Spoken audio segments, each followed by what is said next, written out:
Mobility, freedom of movement, that's not often how it is it? Often it's lack of mobility, stiffness, aches, and restriction in movement, not perhaps being able to get hold of the foot the way we used to be able to do, not being able to reach up and get a book from a shelf quite as easily, or reaching down to pick something off the floor becomes an issue.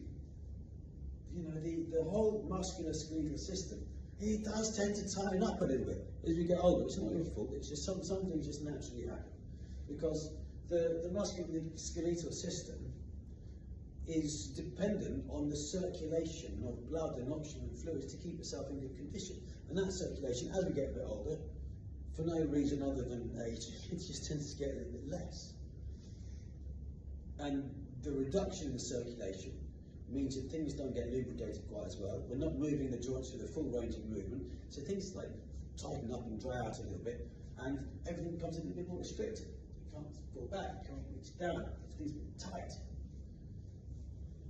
The good news is that's quite easily reversible, in the same way as that the hinge on your garden shed, if it's left and never used and gets a bit rusty, if it's not too far gone, you spray some WD-40 over it, some lubricant, move it back and forward a few times, before you know it, the door's opening and shutting, no problem at all. It's like that with the joints. You just have to move the joints through the range of movement.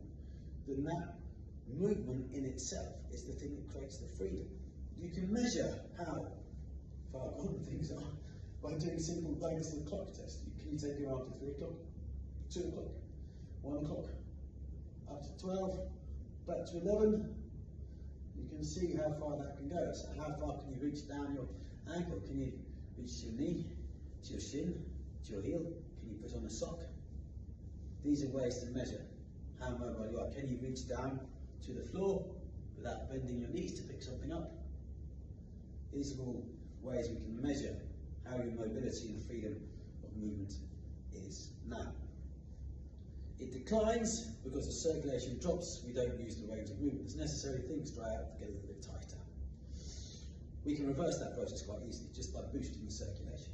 And boosting the circulation just comes with mobilising through all the joints. So simply moving the joints through their range of movement helps to create more mobility. And the reason is, all of these joints are surrounded by a tissue called synovial tissue, synovial membranes, which secrete something called synovial fluid, which is like the WD-40, that's the lubricant of the body.